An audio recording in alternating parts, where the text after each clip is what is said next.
reunión que estamos teniendo, que es sobre cultura, pero la cultura es un concepto relativamente nuevo y esto es algo que tenemos que tener en cuenta. Apareció al final del siglo XVIII nuevas normas y crear el nuevo poder intelectual que se puede recrear o que puede recrear un nuevo orden en una sociedad confusa. Algo homeostático, como un aparato que hace que el barco funcione, que le previene o le evita todo tipo de desviaciones en su ruta, para que los barcos no se desvíen de su objetivo, ¿no? Este fue la originalidad o la creación de las primeras personas que comenzaron a hablar al principio de la cultura por primera vez, como una forma de intentar construir una sociedad madura. La cultura se veía como una colección de normas en aquel momento y yo ahora sugiero o creo que la cultura ya no es una colección de normas, sino más bien una colección de ofertas. No es una fuerza estabilizadora, sino una fuerza desestabilizadora desde mi punto de vista. En parte porque se ha comercializado, se ha convertido en algo comercial, ya no tiene que ver tanto con las necesidades de la sociedad, sino con la de las instituciones, con la televisión, entre otras cosas. Pero no solamente por ello, la cultura se ha convertido en un gran negocio porque está de moda comprar cultura. Entonces, ahora podemos hablar una colección de ofertas entre las que elegir y esto crea más bien una percepción confusa del mundo. Promueven y esto es en lo que creo que se ha convertido la cultura ahora mismo. Desde este punto de vista también creo que en la cultura ahora mismo estamos ante una crisis. La cultura ha cambiado mucho en la sociedad y creo que la cultura ahora es indispensable, siempre ha sido indispensable para los seres humanos, pero está en crisis. Desde luego, la cultura distingue a los seres humanos de otros seres vivos y creo que es un elemento muy importante que tenemos que tener en cuenta. Tiene su sentido por crear políticas, vincularte a las instituciones, vincularte a la política, claro.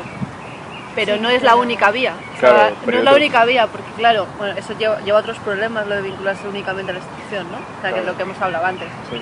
Pero lo que sí que es interesante, a lo mejor, que estás abriendo, es vincularse como artista, que eso lo han hecho otra gente, bueno, con la Amasté, ¿no? Meter artistas en empresas y tal. Sí.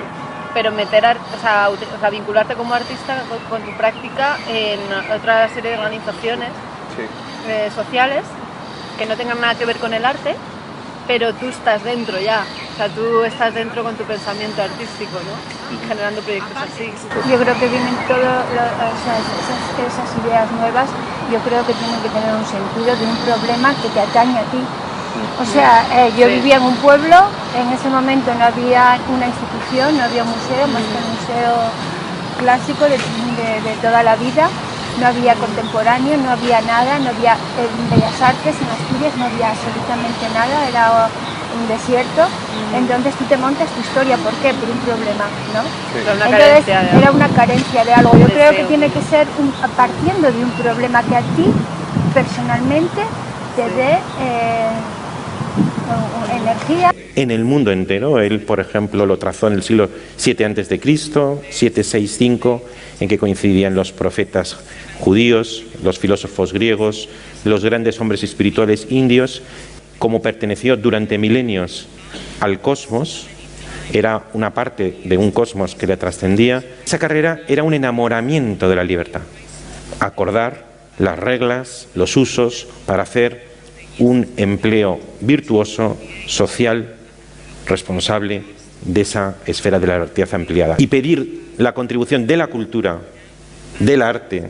El estado actual de la cultura, uno de los muchos rasgos, se podría decir, es tenemos pendiente descubrir algunos límites, algunos que, como dice Goethe, limitarse es extenderse. Y este estado de confusión total es el que yo llamo interregnum, es el estado de interregnum.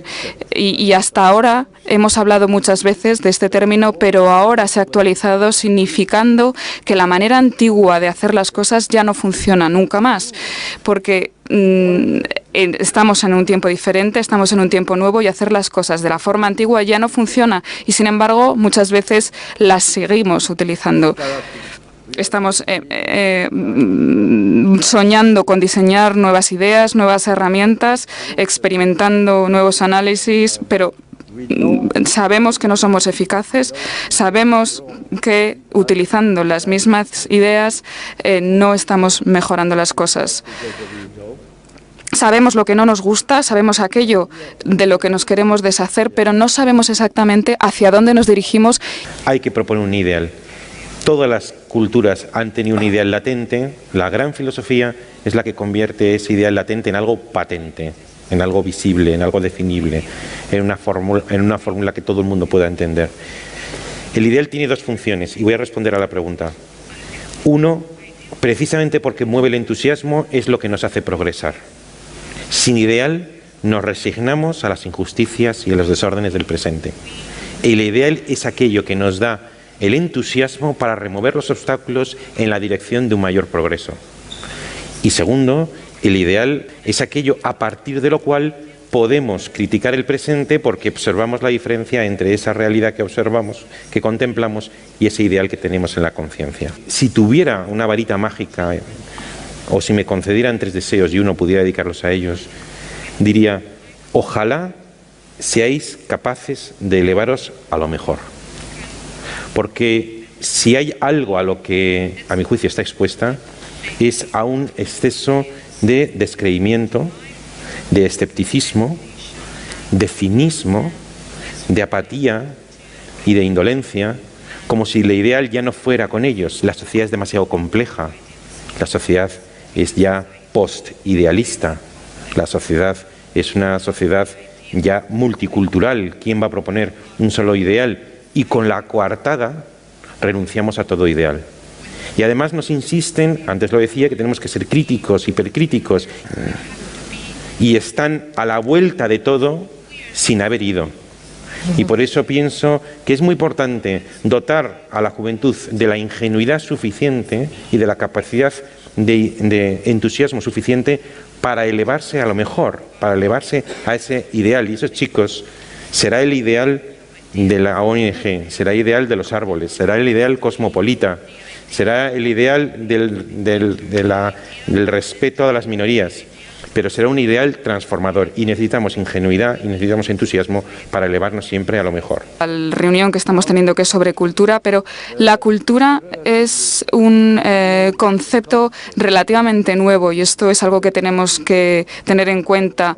Apareció al final del siglo XVIII nuevas normas y crear el nuevo poder intelectual que se puede recrear o que puede recrear un nuevo orden en una sociedad confusa. Algo como algo homeostático, como un aparato que hace que el barco funcione, que le previene o le evita todo tipo de desviaciones en su ruta, para que los barcos no se desvíen de su objetivo, ¿no?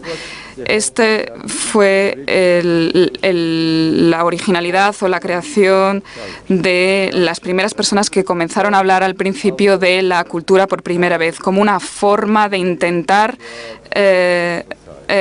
construir una sociedad madura. La cultura se veía como una colección de normas en aquel momento y yo ahora sugiero o creo que la cultura ya no es una colección de normas, sino más bien una colección de ofertas. No es una fuerza estabilizadora, sino una fuerza desestabilizadora desde mi punto de vista. En parte porque se ha comercializado, se ha convertido en algo comercial, ya no tiene que ver tanto con las necesidades de la sociedad, sino con la de las instituciones, con la televisión, entre otras cosas. Pero no solamente por ello la cultura se ha convertido en un gran negocio porque está de moda comprar cultura. Entonces, ahora podemos hablar una colección de ofertas entre las que elegir, y esto crea más bien una percepción confusa del mundo, promueven, y esto es en lo que creo que se ha convertido la cultura ahora mismo. Desde este punto de vista, también creo que en la cultura ahora mismo estamos ante una crisis. La cultura ha cambiado mucho en la sociedad y creo que la cultura ahora es indispensable, siempre ha sido indispensable para los seres humanos, pero está en crisis.